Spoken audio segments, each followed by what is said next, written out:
श्रोत्यानो, आज आम्ही लेवीचे पुस्तक ह्याच्या 20व्या अध्यायाला सुरुवात करीत आहोत आणि ह्यामध्ये आज्ञाभंगामुळे होणारी शिक्षा पाहणार आहोत. असं वाटतं की 10 आज्ञांपैकी कुठलीही आज्ञा मोडल्यास मृत्यूदंडाची शिक्षा ठोठावण्यात येत असे. ज्यासाठी मृत्यूदंड देण्यात येईल त्या सर्वांची सूची ह्या ठिकाणी देण्यात आलेली नाही, परंतु उदाहरणादाखल काही थोडके ह्या ठिकाणी देण्यात आलेले आहेत. उदाहरणार्थ, खुनाचा उल्लेख ह्या अध्यायात नाही, परंतु दुसऱ्या ठिकाणी त्यासाठी मृत्यूदंडाची शिक्षा देण्यात यावी असे आम्हाला वाचायला मिळते. या कारणामुळेच मी असे अनुमान काढते की 10 आज्ञांपैकी कुठल्याही आज्ञेचे उल्लंघन केल्यास मृत्यूदंड ठोठावण्यात येईल. परमेश्वर न्यायी व धर्मी आहे व त्याने मृत्यूदंड कोणालाच न वगळता अंमलात आणला. श्रोत्यानो, देवाच्या पवित्र वचनात कुठेच अपराध्याला सुधरवण्यासाठी शिक्षा देण्यात आली नाही. हा उद्देश नव्हता. अपराधाची शिक्षा लोकांच्या नैतिक लाभाकरिता देण्यात आली. अपराधांना प्रतिबंध लावण्यासाठी शिक्षा करण्यात येत असे, ज्यामुळे अपराधांचे प्रमाण कमी व्हावे. आज कायद्याचे उल्लंघन व बेकायदेशीरपणा एखाद्या प्लेगप्रमाणे पसरत आहे, कारण कायदा अंमलात आणणारे लोक दुबळे पडत आहेत. परमेश्वराने मृत्यूदंडाच्या शिक्षेची स्थापना चांगल्या व पर्याप्त कारणामुळे केली. न्याय आणि धार्मिकता शिक्षेची मागणी करतात. आज परमेश्वराचे ऐश्वर्य, नियम आणि पवित्रता ह्यांचे उल्लंघन झाले आहे आणि म्हणून अपराधासाठी शिक्षा झालीच पाहिजे. जर आपण मृत्यूदंडावर विश्वास ठेवित नाही, तर मला आपणाला एक प्रश्न विचारू द्या. काय आपण स्वतःला परमेश्वरापेक्षा अधिक चांगले समजता? परमेश्वर मृत्यूदंडाकरिता कुठलीच सबब मान्य करीत नाही. तो काय म्हणतो ते पहा. गणनाचे पुस्तक 35वा अध्याय आणि 33वे वचन. गणनाचे पुस्तक 35वा अध्याय 33वे वचन. ज्या देशात तुम्ही राहाल तो भ्रष्ट करू नका, कारण खुनाने देश भ्रष्ट होतो आणि रक्तपात करणाऱ्या मनुष्याचा रक्तपात केल्याशिवाय देशाबद्दल म्हणजे त्या देशात झालेल्या रक्तपाताबद्दल प्रायश्चित होऊ शकत नाही. मत्तेकृ शुभवर्तमान व लूककृ शुभवर्तमान ही दोन्ही पुस्तके सांगतात की हाबेलाचे रक्त ज्या भूमीवर पडले त्याचा हिशोब घेतला जाईल. मला वाटतं आता मी आपणाला दुसरा प्रश्न विचारावा. समजा एखाद्या माथे फिरूने तुमच्या लहान मुलाला घेऊन त्याचे डोके दगडावर आपटले, तर त्या माणसासोबत काय करावे असे आपणाला वाटेल? आता मी आपणाविषयी विचारत आहे, कोणा दुसऱ्याविषयी नाही. जेव्हा आपणावर एखादी आपत्ती येते तेव्हा आपण वेगळ्या प्रकारे विचार करता, पण तीच आपत्ती दुसऱ्यांवर आली तर मात्र आम्ही वेगवेगळ्या गोष्टी सुचवतो. परमेश्वर म्हणतो की अशा प्रकारच्या लोकांना शिक्षा व्हायलाच हवी. सर्व लोकांचा जो फायदा आहे, सर्व लोकांचे जे हित आहे, त्याविषयी परमेश्वराच्या वचनामध्ये वाव दिलेला आहे आणि ह्या शिक्षेला परमेश्वराच्या वचनात वाव आहे. 1 ते 5 वचनांमध्ये मोलखाला आपले अपत्य अर्पण करण्यासाठी देण्यात आलेला मृत्यूदंड, 6 ते 8 वचनांमध्ये पंचाक्षरी, चेटके, जादूटोणा करणाऱ्यांसाठी मृत्यूदंडाची शिक्षा आणि ही शिक्षा 27व्या वचनामध्ये सुद्धा आम्हाला वाचायला मिळते. 9व्या वचनात आईबापाला शिव्याशाप देणाऱ्यांसाठी मृत्यूदंड, 10 ते 16 वचनांमध्ये व्यभिचार करणाऱ्यांसाठी मृत्यूदंड, 17 ते 21 वचनांमध्ये काही असे अपराध ज्यांच्याकरिता कमी शिक्षा आवश्यक असे, 22 ते 26 वचनांमध्ये पवित्रतेच्या नियमांचा शेवट. आता आपण पहिलं वचन वाचूया. 20वा अध्याय, पहिले वचन. परमेश्वर मोशेला म्हणाला.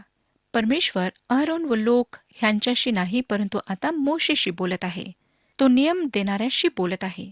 पॉल रोमकरासपत्र 13व्या अध्यायामध्ये म्हणतो की जे अधिकाराच्या पदावर आहेत ते नाहकच तलवार बाळगत नाहीत, त्यांनी तिचा उपयोग करायचा आहे. एखाद्या डोके फिरलेल्या मानसिक रोगाने त्रस्त होऊन लोकांना इजा पोचविणाऱ्या व्यक्तीला स्वतंत्रपणे वाटेल ते करण्याची मुभा देण्याचा अधिकार किंवा सूट देण्याचा अधिकार एखाद्या न्यायाधीशाला नाही. काही म्हणतील की विजेची खुर्ची फार नीच प्रकारची शिक्षा आहे. खरे आहे, परंतु त्या दिवसात दगडमार करून ठार करण्यात येईल, तेही काही इतके सुखकारक नसे. लक्षात घ्या श्रोत्यानो की तो गुन्हा सुद्धा भयंकर असे. दुसरे वचन. इस्रायल लोकांना आणखी असे सांग की इस्रायल लोकांपैकी अथवा इस्रायल लोकांमध्ये राहणाऱ्या परदेशीयांपैकी कोणी आपले अपत्य मोलखास अर्पिले तर त्याला अवश्य जीवे मारावे. आपल्या देशाच्या लोकांनी त्याला दगडमार करावा. मोलेखाची उपासना दुष्ट, सैतानी, क्रूर आणि फार भयंकर असे.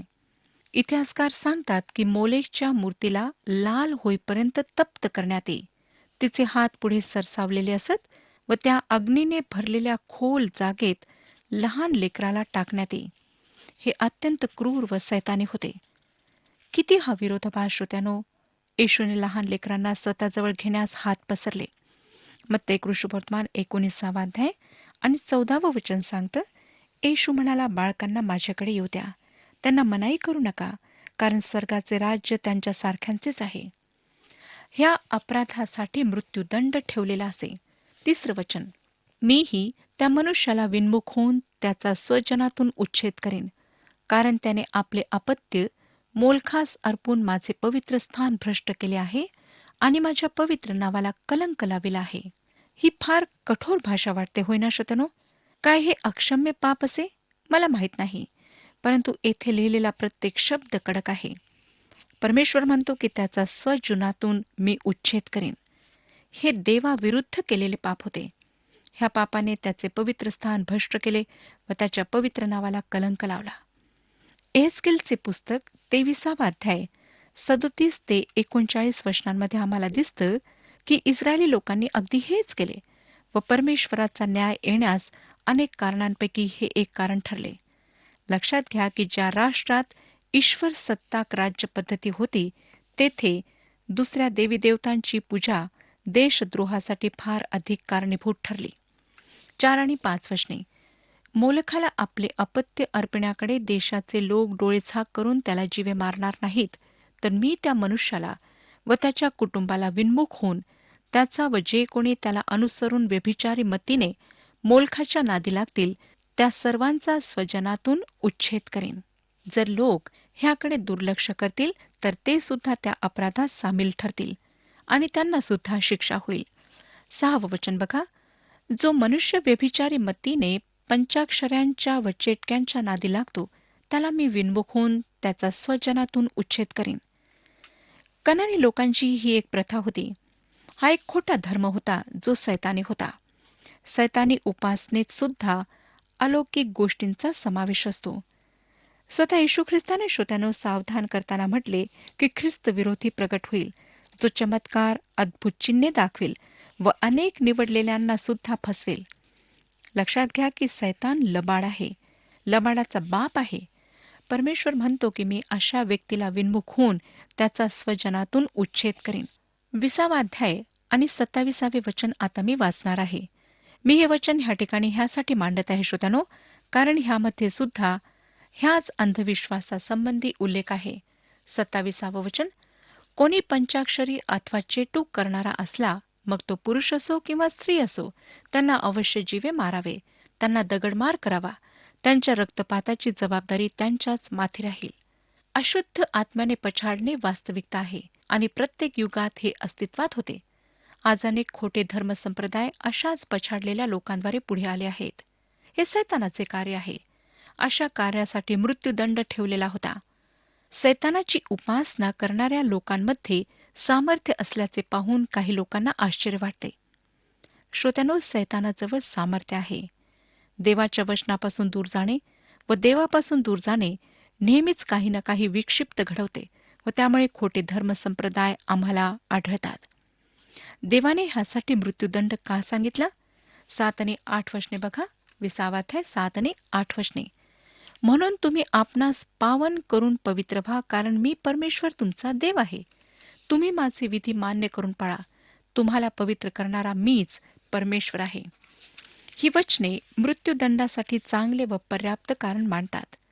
लोकांनी पवित्र असायला हवे, कारण ते देवाचे लोक आहेत. देव पवित्र आहे. ह्या स्तरापासून थोडेही इकडे तिकडे होणे एक गंभीर बाब होती. हा आत्मिक व्यभिचार होता, भ्रष्टता होती. आज लोकांना ह्याची गंभीरता वाटत नाही. हे परमेश्वराचे विश्व आहे, परमेश्वर वास्तविकता आहे व परमेश्वराच्या स्थानाला आम्ही सहजपणे घेऊ नये. 9 वचन बघा, आपल्या बापाला अथवा आईला जो शिव्या शाप देईल त्याला अवश्य जीवे मारावे. जो आपल्या बापाला अथवा आईला शिव्या शाप देईल त्याच्या रक्तपाताची जबाबदारी त्याच्याच माथी राहील. 5वी आज्ञा कमी महत्वाची समजायला नको. 19वा अध्याय आणि 3ऱ्या वचनामध्ये आम्ही वाचले होते. 19वा अध्याय आणि 3रे वचन, तुमच्यातील प्रत्येकाने आपली आई व आपला बाप ह्यांचे भय बाळगावे आणि माझे शब्दात पाळावे. मी परमेश्वर तुमचा देव आहे. ह्या वचनात श्रोत्यांनो, इस्रायलांना सूचना देण्यात आली होती की त्यांनी आपल्या आईचे व बापाचे भय बाळगावे. आता आईबापाला शिव्याशाप देणाऱ्याला मृत्यूदंडाची शिक्षा सांगण्यात आली आहे. रोमकरास पत्र 1 अध्याय 31व्या वचनामध्ये पॉल त्याविषयी बोलताना म्हणतो. रोमकरास पत्र 1 अध्याय 31 वचन, ते ममताहीन निर्दय असे होते. तिमथ्याला दुसरे पत्र 3 अध्याय 2 आणि 3 वचनांमध्ये पॉल लिहितो. तिमथ्याला दुसरे पत्र 3 अध्याय 2 आणि 3 वचने, शेवटल्या काळात माणसे आईबापास न मानणारी, उपकार न स्मरणारे असतील. पवित्र शास्त्रात ह्याविषयी दया सुद्धा दाखविण्यात आली आहे. प्रभू येशूने उधळ्या पुत्राचा दृष्टांत सांगितला. जो पुत्र घरी परतला व त्याच्या पित्याने त्याचा स्वीकार केला, ही कृपा आहे. योहानाचे पहिले पत्र 1 अध्याय आणि 9 वचन सांगते. योहानाचे पहिले पत्र 1 अध्याय 9 वचन, जर आपण आपली पापे पदरी घेतली तर तो विश्वसनीय व न्यायी आहे म्हणून आपल्या पापांची क्षमा करेल व आपल्याला सर्व अनितीपासून शुद्ध करेल. आता श्रोत्यांनो, आपण 20 अध्याय 10 ते 16 वचने वाचूया. जो दुसऱ्याच्या बायकोशी व्यभिचार करीतो, म्हणजे आपल्या शेजाऱ्याच्या बायकोशी व्यभिचार करीतो, त्या जाराला व त्या जारिणीला अवश्य जीवे मारावे. जो आपल्या बापाच्या बायकोशी गमन करीतो, तो आपल्या बापाची काया उघडी करीतो, त्या दोघांनाही अवश्य जीवे मारावे. त्यांच्या रक्तपाताची जबाबदारी त्यांच्याच माथी राहील. कोणी आपल्या सुनेशी गमन केले तर त्या दोघांनाही अवश्य जीवे मारावे. त्यांनी विपरीत कृत्य केले आहे. त्यांच्या रक्तपाताची जबाबदारी त्यांच्याच माथी राहील. कोणी पुरुषाने स्त्री गमनाप्रमाणे पुरुष गमन केले तर ते त्या दोघांचे अमंगळ कृत्य होय. त्यांना अवश्य जीवे मारावे. त्यांच्या रक्तपाताची जबाबदारी त्यांच्याच माथी राहील. एखादी स्त्री व तिची आई ह्या दोघींना कोणा पुरुषाने ठेविले तर तो अतिदुष्टपणा होय. तो पुरुष व त्या दोघी स्त्रिया ह्यांना अग्नीत जाळून टाकावे. तुमच्यामध्ये अतिदुष्टपणा नसावा. कोणा पुरुषाने पशुगमन केले तर त्याला अवश्य जीवे मारावे. त्या पशुलाही मारून टाकावे. कोणी स्त्री कुकर्म करावयास एखाद्या पशुकडे जाईल तर त्या स्त्रीला व त्या पशुला मारून टाकावे. त्यांना अवश्य जीवे मारावे. त्यांच्या रक्तपाताची जबाबदारी त्यांच्याच माथी राहील. ह्या संपूर्ण भागा श्रोत्यानो न सांगता येण्यासारखी व विश्वास न ठेवता येण्याजोगी पापे आहेत. व्यभिचार कुठल्याही प्रकारे व कोणत्याही परिस्थितीत केलेला असला तरी त्याची शिक्षा मृत्यूदंड असे. अनेक देशांच्या पतनासाठी लैंगिक पाप व दारू ही 2 कारणीभूत ठरलेली आहेत. ह्या पापांमुळे सदोम व गमोरावर सुद्धा अग्नी व गंधरसाचा पाऊस पडला. ह्याच पापामुळे परमेश्वर त्याच्या लोकांना सोडून देतो. रोमकरास पत्र 1 अध्याय 24 ते 28 वचने सांगतात. रोमकरास पत्र 1 अध्याय 24 ते 28 वचने आता आपण वाचूया. ह्यामुळे ते आपल्या मनाच्या वासनात असताना देवाने त्यांना अशुद्धतेच्या स्वाधीन केले, असे की त्यांच्या देहाची त्यांच्यातच विटंबना व्हावी. त्यांनी देवाच्या खरेपणाची लबाडीशी अदलाबदल केली आणि निर्माणकर्त्याऐवजी निर्मितांची भक्ती व सेवा केली. तो निर्माणकर्ता तर युगानुयुग धन्यवादित आहे. आमेन. ह्या कारणामुळे देवाने त्यांना दुर्वासनांच्या स्वाधीन केले. त्यांच्यातल्या स्त्रियांनी शरीराचा नैसर्गिक उपभोग सोडून विपरीत आचरण केले. तसेच पुरुषांनीही स्त्रियांचा नैसर्गिक उपभोग सोडून परस्परे कामसंतप्त होऊन पुरुषांनी पुरुषांबरोबर अनुचित कर्म केले आणि त्यांनी आपल्या भ्रांतीचे योग्य प्रतिफळ आपल्या ठायी भोगले. आणखी ज्या अर्थी देवाची जाणीव ठेवण्यास ते मान्य झाले नाही, त्या अर्थी देवाने त्यांना अनुचित कर्मे करण्यास विपरीत मनाच्या स्वाधीन केले.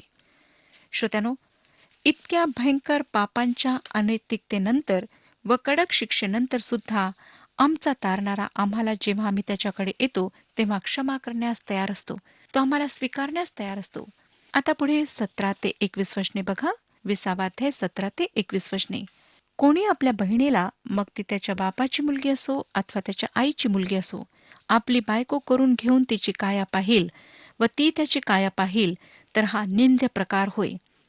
त्यांच्या भाऊबंदाच्या देखत त्या दोघांचा उच्छेद करावा. त्याने आपल्या दुष्कर्माबद्दलची शिक्षा भोगावी. ऋतुमती स्त्रीशी कोणी पुरुष गमन करील व तिची काया उघडी करील, तर त्याने तिच्या रक्ताचा झरा उघडा केला असे होईल. त्या दोघांचाही स्वजनातून उच्छेद व्हावा. आपली मावशी अथवा आपली आत ह्यांची काया उघडी करू नये. जो कोणी तसे करील त्याने आपल्या जवळच्या आप्ताची काया उघडी केली असे होईल. त्यांनी आपल्या दुष्कर्माबद्दलची शिक्षा भोगावी. कोणी आपल्या चुलतीशी गमन केले तर त्याने आपल्या चुलत्याचीच काया उघडी केली असे होईल. ते आपल्या पापाची शिक्षा भोगून निसंतान मरतील. कोणी आपल्या भावजईला बायको करून घेतले तर ती भ्रष्टता होय. तशा कृत्याने त्याने आपल्या भावाचीच काया उघडी केली असे होईल. ते निसंतान राहतील. देवाने श्रोत्यांनो त्याच्या लोकांच्या जीवनातील प्रत्येक गोष्टीत शुद्धतेची, पवित्रतेची मागणी केली. 22 वचन सांगतं, म्हणून तुम्ही माझे सर्व विधी व माझे सर्व नियम मान्य करून पाळावे, म्हणजे ज्या देशी वसाहत करण्यासाठी मी तुम्हाला घेऊन जात आहे तो तुमचा त्याग करणार नाही. परमेश्वराने कनानी लोकांना ह्या देशातून बाहेर घालवले, कारण त्यांनी अशा प्रकारच्या भयंकर पापांना केले होते. परमेश्वराने इस्रायलांना सुद्धा सांगितले की जर ते त्यांच्याप्रमाणे वागतील तर तो त्यांना सुद्धा बाहेर घालवेल. परमेश्वर कोणाच्याही तोंडाकडे पाहून न्याय करीत नाही. काय आपणाला माहीत का की परमेश्वराच्या आज्ञा न पाळल्यामुळे त्यांना बाबिलोनच्या बंदिवासात जावे लागले? राजाचे दुसरे पुस्तक 21 अध्याय 1 वचन, 2 वचन, 6 वचन आणि 9 वचन सांगते, मनश्शे राज्य करू लागला तेव्हा तो 12 वर्षांचा होता. त्याने यरुश्लेमेत 55 वर्षे राज्य केले. त्याच्या आईचे नाव हेप्सिबा असे होते.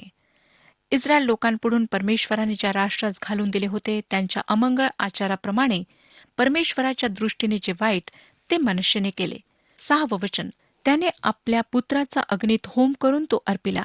तो शकून मुहूर्त पाळीत असे, जादूटोणा करीत असे आणि भूत वैद्य व चेटकी याचशी संबंध ठेवीत असे. परमेश्वराच्या दृष्टीने वाईट असे पुष्कळ करून त्याने त्यास संताप आणला. 9 वचन, पण त्यांनी ऐकले नाही. मनुष्याने त्यास एवढे भडकविले की इस्रायला देखत परमेश्वराने ज्या राष्ट्रांचा संहार केला होता त्यांच्याही पेक्षा ते अधिकच दुष्कर्म करू लागले.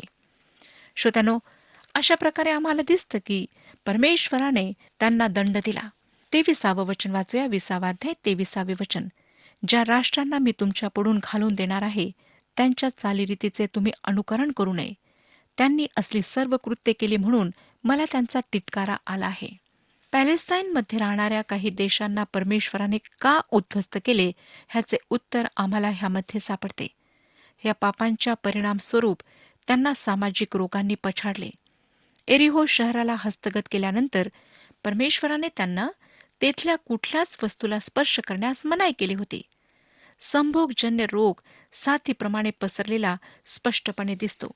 24 वचन, त्यांचा देश तुमचे वतन होईल, ज्यात दुधामधाचे प्रवाह वाहत आहेत असा देश तुमच्या ताब्यात देईन असे मी तुम्हाला सांगितले आहे. तुम्हाला इतर राष्ट्रांपासून वेगळे करणारा मी परमेश्वर तुमचा देव आहे. तो प्रदेश दुधामधाच्या प्रवाहाचा देश होता. सगळीकडे झाडे होती. मग काय झाले? बघा श्रोत्यानो, अनुवादाचे पुस्तक 29 अध्याय 24 ते 28 वचने काय सांगतात. अनुवादाचे पुस्तक 29 अध्याय 24 ते 28 वचने. तेव्हा ते किंबहुना सर्व राष्ट्रातले लोक विचारतील, परमेश्वराने ह्या देशाचे असे का केले असावे? एवढा कोप भडकण्याचे कारण काय? तेव्हा लोक म्हणतील की ह्यांच्या पूर्वजांचा देव परमेश्वर ह्याने मिसर देशातून ह्यांना काढून आणतेवेळी ह्यांच्याशी जो करार केला होता तो ह्यांनी मोडला, व जे देव त्यांना अपरिचित होते व जे परमेश्वराने त्यांना नेमून दिले नव्हते अशा अन्य देवांची त्यांनी सेवा केली व त्यांना दंडवत घातले. म्हणून परमेश्वराचा कोप ह्या देशावर भडकून त्याने ह्या ग्रंथात लिहिलेला सर्व शाप त्यांना दिला. परमेश्वराने रागाने, क्रोधाने व महाकोपाने ह्या त्यांच्या देशातून त्यांचे उच्चाटन केले व दुसऱ्या देशात त्यांना फेकून दिले. हे आज आपण पाहतच आहोत. श्रोत्यांनो, तो प्रदेश दुधामधाच्या प्रवाहाचा देश होता. सगळीकडे झाडे होती आणि ह्या कारणामुळे परमेश्वराने त्यांच्यावर आपला न्याय प्रगट केला. आज तेथे पुन्हा झाडे लावण्यात येत आहेत. 25 वचन पहा, म्हणून तुम्ही शुद्ध व अशुद्ध पशु आणि शुद्ध व अशुद्ध पक्षी ह्यांच्यातील भेद पाळावा आणि जो कोणताही पशु, पक्षी अथवा जमिनीवर रांगणारा प्राणी मी अशुद्ध ठरवून तुमच्यापासून दूर ठेविला आहे, त्याच्या योगे तुम्ही आपणाला अमंगळ करू नये. त्याने त्यांच्या आहारापासून सुरुवात केली व शेवट सुद्धा आहाराच्या द्वारेच तो करीत आहे. 26 वचन. तुम्ही माझ्या प्रित्यर्थ पवित्र व्हावे, कारण मी परमेश्वर पवित्र आहे. तुम्ही माझेच असावे, म्हणून मी तुम्हाला इतर राष्ट्रांपासून वेगळे केले आहे. श्रोत्यानो, देवाची आज्ञा न मानल्यामुळे त्यांना त्या प्रदेशातून बाहेर निघावे लागले. आज जरी ते त्या प्रदेशात परतलेले आहेत, तरी प्रत्येक मिनिटाला समस्यांचा सामना करीत आहेत, कारण ते देवाकडे परतले नाहीत. जेव्हा ते खऱ्या अर्थाने त्याच्याकडे परततील, तेव्हाच त्यांना परमेश्वराचे आशीर्वाद प्राप्त होतील. परमेश्वराने आपले मन बदलले नाही. श्रोतानो, परमेश्वर उच्च स्थळी आणि पवित्र आहे. तो आमच्याकडून पवित्रतेची मागणी करतो आणि ही लेवियेच्या पुस्तकाची किल्ली आहे. आज आमच्या जीवनामध्ये तो पवित्रता पाहू इच्छितो. आमचं जीवन कसं आहे? आज आपल्या जीवनाचे परीक्षण करा आणि बघा की आपण कशा प्रकारे जीवन जगत आहात. आमचा परमेश्वर तोच आहे जो इस्रायली लोकांचा परमेश्वर आहे, आणि तो आज सुद्धा न्यायी परमेश्वर आहे, पवित्र परमेश्वर आहे, आणि प्रत्येक व्यक्तीकडून तो हीच अपेक्षा करतो.